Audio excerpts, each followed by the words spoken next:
दोस्तों, मैं राज पांडे, आप देख रहे हैं आरसीएम टुडे। आइए जान लेते हैं अभी की लेटेस्ट अपडेट के बारे में। अभी की बड़ी खबर, ब्रेकिंग न्यूज़ के बारे में बात करेंगे। आपको मालूम होगा कि इस चैनल के माध्यम से जो भी जानकारी मैं आप तक पहुंचाता हूं पूर्णतः सही और सटीक होती है। उसी क्रम में आज की 14 बड़ी खबरों के बारे में बात करूंगा। आज के विभिन्न समाचार पत्रों में आपसे संबंधित कई खबरें छपी हुई हैं।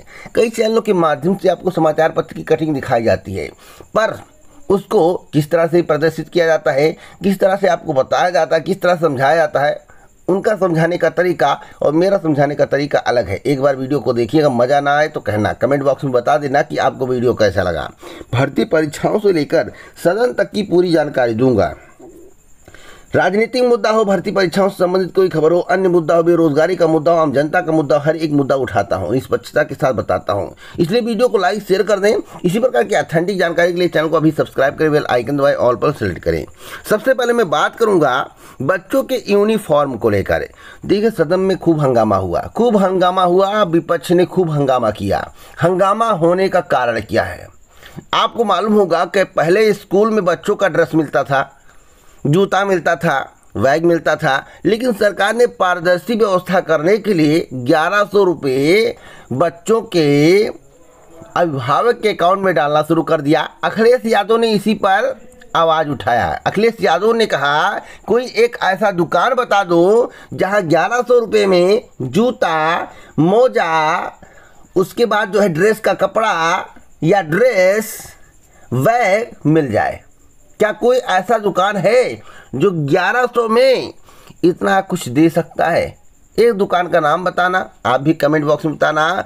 क्या यह मुद्दा उठाया जाना चाहिए था गरीबों के हक में? आपकी राय हमारे लिए अति महत्वपूर्ण है।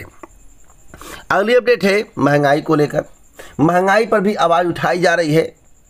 कहा जा रहा है कि महंगाई चरम पर है। सरकार एक तरफ से दे रही तो दूसरी तरफ से ले रही है।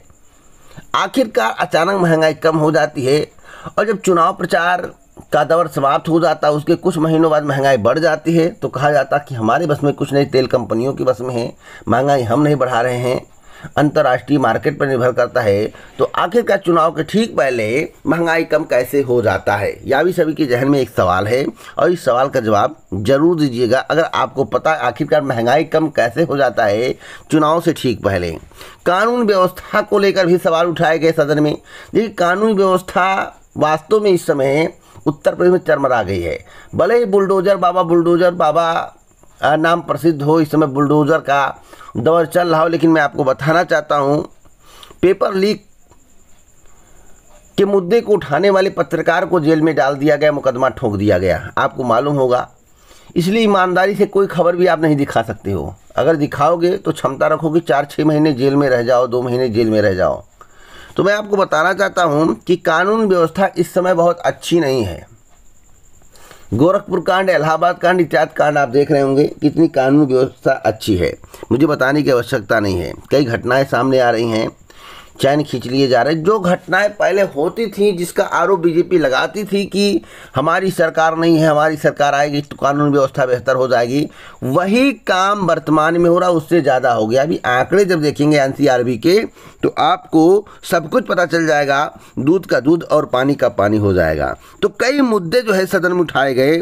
इन मुद्दों से आप कितना ताल्लुकात रखते हैं, इन मुद्दों को आप कितना सही मानते हैं, कमेंट बॉक्स में ज़रूर बताइएगा। अगली अपडेट है बीएड को लेकर। आपको बता दें कि बीएड प्रवेश परीक्षा में हजारों छात्र हो सकते हैं भारांक से वंचित। राज्य विश्वविद्यालय ने अब तक नहीं जारी किए एनएसएस सर्टिफिकेट। आपको बता दें, एनएसएस करने वाले हजारों छात्र छात्राएं बीएड प्रवेश परीक्षा में भारांक का फायदा पाने से वंचित हो सकते हैं। एनएसएस का सर्टिफिकेट न मिलने से उनकी परेशानी बढ़ गई है। प्रोफेसर राजेंद्र सिंह रज्जू भैया विश्वविद्यालय से संबंधित जिले के 40 कॉलेजों में राष्ट्रीय सेवा योजना का संचालन किया जा रहा है। लगभग 8000 छात्र छात्राएं प्रतिवर्ष एनएसएस का परीक्षण ले रहे हैं। सत्र 2018 तक विश्वविद्यालय ने सभी कॉलेजों को एनएसएस का सर्टिफिकेट उपलब्ध करा दिया है, लेकिन इसके बाद से कॉलेजों को एनएसएस का सर्टिफिकेट उपलब्ध नहीं कराया गया है। कॉलेजों की ओर से सभी अभिलेख विश्वविद्यालय में जमा करा दिए गए हैं, इसके बावजूद सर्टिफिकेट उपलब्ध नहीं कराए जा रहे हैं। उन्हें यह कहकर विश्वविद्यालय से लौटाया जा रहा है कि अभी सर्टिफिकेट प्रिंट नहीं हो सका है। तो इस बार जिले के 20,000 से अधिक छात्र छात्राओं को बीएड संयुक्त प्रवेश परीक्षा के लिए आवेदन किया है। परीक्षा 6 जुलाई को प्रस्तावित है। उसके बाद भी काउंसलिंग की प्रक्रिया की जाएगी। तो उस समय क्या उन्हें भरांक मिल पाएगा? सबसे अहम सवाल है। तो मैं आपको बता दूं, जब तक सर्टिफिकेट नहीं होगा तब तक भरांक नहीं मिलेगा। तो भरांक मिलने के लिए सर्टिफिकेट की ज़रूरत होगी। तो अब रज्जू भैया विश्वविद्यालय क्या करता है देखने वाली बात होगी। फिलहाल अभी तक जो है सर्टिफिकेट नहीं मिला है और अभी की जानकारी के अनुसार भरांक मिलने की संभावना कम है। अगली अपडेट है पीजी को लेकर। आपको बता दें, अगले सप्ताह से पीजी में प्रवेश के लिए आवेदन इलाहाबाद विश्वविद्यालय एवं संगठन महाविद्यालयों में सत्र 2022 से 23 के तहत प्राय स्नातक पीजी में प्रवेश के लिए ऑनलाइन आवेदन अगले सप्ताह शुरू हो जाएंगे। एजेंसी का चयन हो रहा है। चयन की प्रक्रिया अंतिम दौर में है। एक और महत्वपूर्ण जानकारी दे दूं क्रेट को लेकर। क्रेट 29 मई को होगा, जिसके संबंध में जानकारी दे दी गई है। इलाहाबाद विश्वविद्यालय एवं कॉलेजों में संयुक्त शोध प्रवेश परीक्षा क्रेट 2021 के तहत पीएचडी में प्रवेश क्रेट के लिए कुल 5,160 अभ्यर्थियों ने आवेदन किया है। परीक्षा के लिए प्रवेश पत्र जारी कर दिया गया। क्रेट 29 मई को प्रयागराज के 6 केंद्रों पर होगी। क्रेट लेवल 1 में लिखित परीक्षा 300 अंकों की होगी। इलाहाबाद विश्वविद्यालय एवं कॉलेजों में 41 विषयों के सापेक्ष 614 सीटों पर प्रवेश दिया जाएगा। इनमें 227 सीटें विश्वविद्यालयों एवं 387 सीटें कॉलेजों की हैं। अगली अपडेट है राजस्थान की। बहुत ही महत्वपूर्ण खबर देने जा रहा हूं। राजस्थान की अब तक की सबसे बड़ी खबर है। राजस्थान में 12,000 स्कूलों में पुस्तकालय अध्यक्ष के पद खाली हैं। बच्चों को नहीं मिल रही हैं सुविधाएं। प्रदेश में 12,000 स्कूलों में पुस्तकालय अध्यक्ष के पद खाली चल रहे हैं, जिसके कारण बच्चों को सुविधाएं नहीं मिल पा रही हैं। इसलिए पुस्तकालय संघ ने शिक्षा मंत्री डॉक्टर बी डी कल्ला और उच्च शिक्षा मंत्री राजेंद्र यादव को ज्ञापन सौंपकर विभिन्न मांगों को जल्द पूरा करने की मांग की है। गौरतलब है कि बजट घोषणा 2022 के बिंदु संख्या 25 के क्रियान्वयन के बाद प्रदेश के राजकीय उच्च माध्यमिक विद्यालयों की संख्या बढ़कर 15,000 से अधिक कर दी गई है। तो यह गुड न्यूज़ है। अब इन पदों को कैसे भरा जाएगा, क्या होगा, भर्ती निकलेगी या नहीं, कब तक निकलेगी, या देखने वाली बात होगी। वैसे कई भर्तियां आपको 2023 तक देखने को मिलेंगी। कई भर्तियां राजस्थान में बम्पर भर्ती होने वाली, जमकर तैयारी करो। क्वालिफिकेशन है, जमकर तैयारी करो। बम्पर भर्ती आने वाली, विभिन्न विभागों में आने वाली है। तो आपके लिए इससे अच्छी खबर कुछ नहीं हो सकती है। अगली अपडेट है राजकीय सेवा परीक्षा को लेकर। राजकीय सेवा परीक्षा में इंटरव्यू से मिला छुटकारा। राजस्थान सरकार का अब तक का सबसे बड़ा फैसला। राजस्थान सरकार ने तय किया है कि अब राजकीय सेवा परीक्षाओं में इंटरव्यू आयोजित नहीं होंगे। इससे सिलेक्शन में पारदर्शिता बरती जा सकेगी। जो इंटरव्यू में घूस चलता था, नोट की गड्डी चलती थी, जो आरोप लगाए जाते थे, उससे छुटकारा मिलेगा और भर्ती में पारदर्शिता आएगी। उत्तर प्रदेश में भी यह व्यवस्था लागू की गई है, लेकिन कई और व्यवस्थाएं लागू करने की जरूरत है, जैसे पेपर लीक के कांड पर लगाम लगाने की। तो क्या लगाम लग पाएगा? अगर लगाम लग जाएगा तो इंटरव्यू की व्यवस्था समाप्त करने के बाद भर्ती में पारदर्शिता अवश्य आएगी। अगली अपडेट है एनपीएस को लेकर। देखिए, एनपीएस और ओपीएस। एनपीएस न्यू पेंशन योजना यानी कि न्यू पेंशन स्कीम है, और ओपीएस ओल्ड पेंशन योजना। आपको मालूम होगा अब ओपीएस और एनपीएस में जमीन आसमान का फर्क है। एनपीएस को खत्म करके ओपीएस की मांग की जा रही है। आज से नहीं, लंबे समय से की जा रही है। और राजस्थान सरकार ने जो ऐलान किया है, मुख्यमंत्री ने जो ऐलान किया है, वह काबिले तारीफ है। आपको बता दें, एनपीएस की कटौती का पैसा रिटायरमेंट पर ब्याज सहित मिलेगा। गहलोत का अब तक का सबसे बड़ा बयान है। मुख्यमंत्री अशोक गहलोत ने कहा कि न्यू पेंशन स्कीम के तहत कर्मचारियों का काटा हुआ पैसा उनके रिटायरमेंट पर ब्याज सहित लौटाया जाएगा। एनपीएस कटौती का पैसा पीएफआरडीए में जमा किया हुआ है। जब हमने ओल्ड पेंशन लागू की, विधानसभा में विपक्ष के लोगों ने सवाल उठाया था कि कर्मचारियों का पीएफआरडीए में जमा पैसा वापस ले पाएंगे या नहीं। तो केंद्र सरकार जिस तरह का रवैया अपना रहा है, पीएफआरडीए में जमा पैसा अटका रहा है। विपक्ष के नेताओं की जो शंका थी, उसे असेंबली में क्लियर कर दिया था कि कर्मचारियों को पैसा वापस मिलेगा। चिंता करने की कोई बात नहीं है। तो इस पर कर्मचारी गहलोत सरकार की जय जयकार कर रहे हैं, क्योंकि उत्तर प्रदेश में पुरानी पेंशन बहाल नहीं हो रही। यानी कि जहां जहां बीजेपी शासित राज्य हैं, जहां जहां बीजेपी की सरकार है, भैया वहां पुरानी पेंशन का नाम तक नहीं आ रहा है, पुरानी पेंशन की चर्चा तक नहीं हो रही है, सरकार टच से मस्त नहीं हो रही है। तो पुरानी पेंशन कैसे बहाल करेगी? क्या आपको लगता है कि बीजेपी शासित राज्यों में पुरानी पेंशन बहाल होगी? अगर आपको लगता है तो कमेंट बॉक्स में जरूर बताइएगा। अगली अपडेट है रीट को लेकर, बहुत बड़ी खबर है रीट को लेकर। सबसे बड़ी खबर मैं आपको बता दूं, 16.44 लाख से अधिक अभ्यर्थियों ने आवेदन किया है, रिकॉर्ड आवेदन हुए हैं रीट को लेकर। राजस्थान अध्यापक पात्रता परीक्षा 2022 के लेवल प्रथम और लेवल द्वितीय के लिए कुल 16,44,246 अभ्यर्थी पंजीकृत किए गए हैं। राजस्थान माध्यमिक शिक्षा सेवा चयन बोर्ड की सचिव और रीट की समन्वयक मेघना चौधरी ने बताया कि रीट लेवल प्रथम में 3,86,508 अभ्यर्थियों ने परीक्षा के लिए आवेदन किया है, जबकि लेवल द्वितीय के लिए 12,57,738 अभ्यर्थियों ने परीक्षा के लिए आवेदन किया है। परीक्षा 23 जुलाई शनिवार व 24 जुलाई रविवार को प्रस्तावित की गई है। अगली अपडेट है नौकरी को लेकर। नौकरी को लेकर अब तक की सबसे बड़ी खबर मैं आपको बताना चाहता हूं। अब नौकरी के कारण पति पत्नी नहीं रहेंगे दूर। आपको बता दें, पति पत्नी को अलग नहीं किया जाएगा। यह भी बहुत अच्छी खबर है, मैं आपको बताना चाहता हूं। सरकार ने ऐलान किया है, अब शिक्षक दंपति को नौकरी के चक्कर में दूर दूर नहीं रहना होगा। जी हां, शिक्षा विभाग ने इस दिशा में शिक्षक दंपतियों को राहत दी है। हाल ही में रीट लेवल 1 के तहत पदस्थापित होने वाले नए अभ्यर्थियों को यह राहत दी गई है। दरअसल मंगलवार से झुंझुनू में 2 दिवसीय पदस्थापना काउंसलिंग शुरू हुई है, जिसमें इस स्थिति को प्राथमिकता दी गई है। तो अब तक की सबसे बड़ी खबर ब्रेकिंग न्यूज है। अगली अपडेट है एपीओ के एक पद को लेकर। एपीओ के एक पद पर कितने दावेदार हैं? आपके जहन में सवाल होगा। विज्ञापन उत्तर प्रदेश लोक सेवा आयोग ने जारी किया। अब सभी के जहन में सवाल है कितने अभ्यर्थियों ने आवेदन किया है?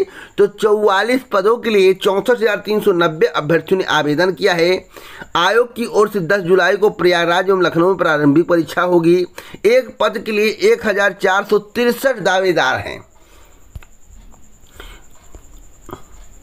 और एक महत्वपूर्ण खबर दे दूं, 69,68,500 शिक्षक भर्ती को लेकर। एरियर भुगतान को लेकर शिक्षकों के एरियर भुगतान के निर्देश जारी कर दिए गए हैं, जल्द ही एरियर मिलेगा। अगली अपडेट है महंगाई पर अंकुश के लिए खाद्य तेलों से आयात शुल्क हटाया। अभी आपको मालूम होगा कि महंगाई कम की गई है पेट्रोल डीजल पर। जो पेट्रोल डीजल 100 के पार थे वह 100 के नीचे आ गए हैं। अब तक की सबसे बड़ी खबर थी, हमने आपको जानकारी दिया था, कई समाचार पत्रों में बताया गया था कि सरकार को टेंशन हो गया, केंद्र सरकार को टेंशन हो गया है महंगाई को लेकर, क्योंकि विधानसभा चुनाव है।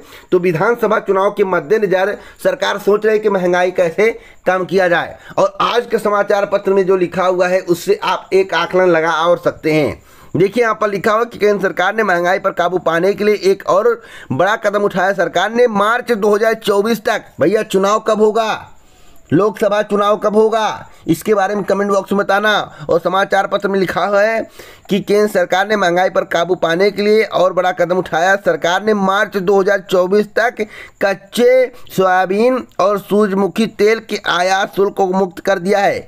इनके आयात पर कृषि सेस भी नहीं लगेगा, यानी कि अब महंगाई थोड़ा कम हो जाएगी। मार्च 2024, बात समझ रहे हैं? मार्च 2024। इलेक्शन कब है कमेंट करके जरूर बताना। मुझे राशन की बात याद आ रहा है कि 31 मार्च तक फ्री राशन की व्यवस्था थी, उसके बाद से जांच शुरू हो गई। भैया सभी के हालत पछते हैं, अपात्र पात्र ढूंढा जा रहा है। जिस तरह के नियम बना दिए गए, हम जानते हैं कि 100 में 90% बाहर हो जाएंगे, केवल 10% को राशन मिलने की संभावना है। तो मार्च 2024 लोकसभा चुनाव कब है कमेंट बॉक्स में जरूर बताना। अगली अपडेट है नौकरी का सपना दिखाकर सैकड़ों युवाओं को ठगा। मैं आपको बताना चाहता हूं, नौकरी के नाम पर फर्जी वाला खूब हो रहा है। पैसे ऐंठे जा रहे हैं, दलाल घूम रहे हैं, आपसे पैसे मांग के आपकी नौकरी लगवा देंगे, नौकरी लगवा देंगे, बाद में आपको ठुल्लू पकड़ा देंगे। इसलिए आप लोगों को थोड़ा सतर्क रहने की आवश्यकता है।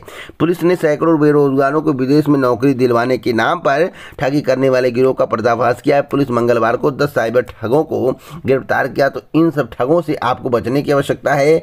दूर रहने की आवश्यकता है, नहीं तो आप भी मटिया मलिन हो सकती हैं, आपका भी पैसा गुम हो सकता है।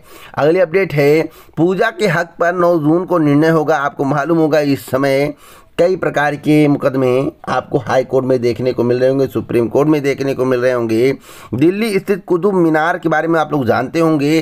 कुतुब मीनार परिसर में हिंदुओं को पूजा करने की अनुमति दी जाए या नहीं, इस पर अदालत 9 जून को फैसला सुनाएगी। साकेत स्थित सत्र अदालत ने मंगलवार को सुनवाई के बाद निर्णय सुरक्षित रख लिया है। तो भैया विकास का नाम, हर चीज़ का नाम दबा के इस समय यही सब हो रहा है। अब भाई कोर्ट के आगे हम भी कुछ नहीं है, कोर्ट जो कहेगा वही सर्वमान्य है। कोर्ट के चरणों में अपना सिर नमन करता हूँ भैया, कोर्ट जो कह दिया वही सब कुछ है।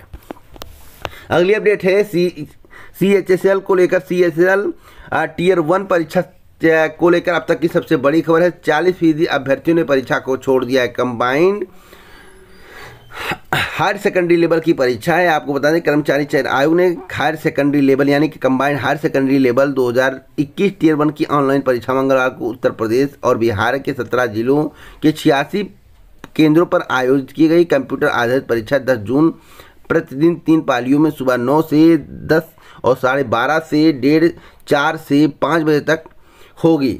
आपको बताना चाहता हूँ कई अभ्यर्थी परीक्षा को छोड़ रहे हैं, आने की बड़ी संख्या में अभ्यर्थी परीक्षा को छोड़ रहे हैं। 100 में 40% अभ्यर्थियों ने परीक्षा को छोड़ दिया। अगली अपडेट है, राज्य कृषि सेवा परीक्षा में 461 का चयन हुआ है। 564 पद थे। 564 पदों पर भर्ती के लिए हुई थी परीक्षा। योग्य अभ्यर्थी न मिलने से खाली रह गए 103 पद। तो अब तक की सबसे बड़ी खबर ब्रेकिंग न्यूज़ है। अगली अपडेट है TGT PGT भर्ती विज्ञापन को लेकर। इस चैनल के माध्यम से आपको बताया गया था कि TGT PGT भर्ती का विज्ञापन जुलाई से लेकर सितंबर के बीच में जारी करने की तैयारी चल रही है। आज नहीं, कई दिन पहले बताया हूँ, कई बार बता चुका हूँ जी। मुझे यही जानकारी मिली थी। कल अध्यक्ष से मुलाकात हुई, हमने इसके संबंध में बता दिया था कि अध्यक्ष से मुलाकात होगी तो अध्यक्ष जी क्या कहेंगे। अध्यक्ष जी, हमने कहा था कि अध्यक्ष जी कहेंगे कि थोड़ा वेट करिए, जून के अंत तक हम भर्ती का भी यानी कि जून माह में भर्ती का विज्ञापन जारी कर देंगे। भैया यह आश्वासन है। आज के समाचार पत्र में लिखा हुआ कि TGT PGT का विज्ञापन जून में उत्तर प्रदेश माध्यमिक शिक्षा सेवा चयन बोर्ड अध्यक्ष से मिले प्रतियोगी छात्र मिला आश्वासन। तो आश्वासन दिया गया। देखिए, आश्वासन उत्तर प्रदेश अधीनस्थ सेवा चयन आयोग भी देता है, आश्वासन उत्तर प्रदेश माध्यमिक शिक्षा सेवा चयन बोर्ड भी देता है, आश्वासन उत्तर प्रदेश लोक सेवा आयोग भी देता है, आश्वासन उत्तर प्रदेश उच्चतर शिक्षा सेवा आयोग भी देता है, आश्वासन PNP भी देता है। लेकिन आश्वासन कितना खरा उतरता है, आश्वासन कहीं कोरा कागज सिद्ध ना हो जाए, यह देखने वाली बात होगी। बस हमें विश्वास करने की आवश्यकता। भाई अध्यक्ष ने कहा कि जून में विज्ञापन जारी कर देंगे, हमें विश्वास करना चाहिए। लेकिन मुझे जानकारी मिली थी कि जुलाई से लेकर सितंबर के बीच में भर्ती का विज्ञापन जारी करेंगे। फिलहाल आगे ईश्वर की इच्छा, विज्ञापन कल ही जारी हो जाए, परसों ही जारी हो जाए, नरसों ही जारी हो जाए तो भैया मैं बहुत खुश हूँ, मेरी बात गलत सिद्ध हो जाए। मैं चाहता हूँ, ईश्वर से कहता हूँ भैया मेरी बात गलत सिद्ध हो जाए, लेकिन विज्ञापन आ जाए। अगली अपडेट है UPSI भर्ती को लेकर। UPSI भर्ती में जमकर धांधली हुई, आप लोगों को मालूम होगा। UPSI भर्ती को लेकर धरना प्रदर्शन हुआ और जिसने धरना प्रदर्शन किया उस पर मुकदमा जरूर ठोका गया। विवेक सर के बारे में भली भांति जानते होंगे। आज के समाचार पत्र में बताया गया कि UPSI भर्ती परीक्षा के लिए CBI जांच की मांग की जा रही है। अब CBI जांच होगी या नहीं होगी मैं नहीं बता सकता, लेकिन इतना कह सकता हूँ कि भाई मांग करना हमारा काम है। अगर वास्तव में भ्रष्टाचार हुआ है, लोग पकड़े जा रहे हैं, 9 मिनट में पेपर सॉल्व कर दिया गया है, तो सरकार को इसकी निष्पक्षता से जांच करवानी चाहिए, पारदर्शिता से जांच करवानी चाहिए, जिससे दूध का दूध और पानी का पानी हो सके, योग्य अभ्यर्थियों का चयन हो सके। और जो सरकार पर आरोप लगाए जा रहे हैं, जो अभ्यर्थी आरोप लगा रहे हैं कि 22-22 लाख की गड्डी लेकर नौकरी दी गई है, वह आरोप धुल सके। युवा मंच ने UPSI परीक्षा 2021 में हुई धांधली की CBI से जांच कराने की मांग की है। CM को पत्र लिखकर संगठन ने कहा है कि धांधली में लिप्त अफसरों को नकल माफिया पर सख्त कार्रवाई की जाए। युवा मंच के अध्यक्ष अनिल कुमार सिंह ने कहा कि संगठन परीक्षा संपन्न होने के बाद से ही धांधली के मुद्दे को उठाता रहा है। पत्थर गिरजाघर पर चले रोजगार आंदोलन से लेकर लखनऊ में इको गार्डन में आयोजित युवा पंचायत में भी इसे प्रमुख मुद्दा बनाया गया। मुख्यमंत्री पत्र भेजकर निष्पक्षता से जांच कराने की अपील की गई, लेकिन शासन ने न सिर्फ इसे नज़रअंदाज किया बल्कि शांतिपूर्ण ढंग से आवाज़ उठाने वाले युवाओं पर मुकदमा दर्ज किया। तो मैंने कहा भैया आवाज़ मत उठाना, इस सरकार पर कोई भी इफेक्ट नहीं पड़ता है, लेकिन दिल नहीं मानता है। जब भर्तियों में भ्रष्टाचार होता है, योग्य अभ्यर्थियों का चयन नहीं होता है, तो आवाज़ उठाना पड़ता है। तो उस समय इस बात का डर हमें नहीं होता है कि हमारे ऊपर मुकदमा ठोका जाएगा या मुझे कितने महीने के लिए जेल में भेजा जाएगा, इसका डर नहीं होता है। तो क्या यूपीएससी भर्ती की जांच होनी चाहिए? कमेंट बॉक्स में जरूर बताना। इसी प्रकार की ऑथेंटिक जानकारी के लिए चैनल को जरूर सब्सक्राइब करें। एक और महत्वपूर्ण खबर दे दूं, यूपी ट्रिपल एस सी में धरना प्रदर्शन चल रहा है। आपको बता दें पुरानी भर्तियों को लेकर, लेकिन UP triple S C test से मत नहीं हो रहा है। यूपी ट्रिपल एस सी पर कोई भी इफेक्ट नहीं पड़ रहा है। मैंने आपसे पहले कह दिया है कि लाख धरना प्रदर्शन कर लो, कुछ भी कर लो, लेकिन यूपी ट्रिपल एस सी कार्य करेगा तो अपने मन से करेगा। तो इसी प्रकार की ऑथेंटिक जानकारी अगर आपको चाहिए, प्रतिदिन चाहिए, तो चैनल को भी सब्सक्राइब करें, बेल आइकन दबाएं, ऑल पर सेलेक्ट करें। जय हिंद, जय भारत, नमस्कार।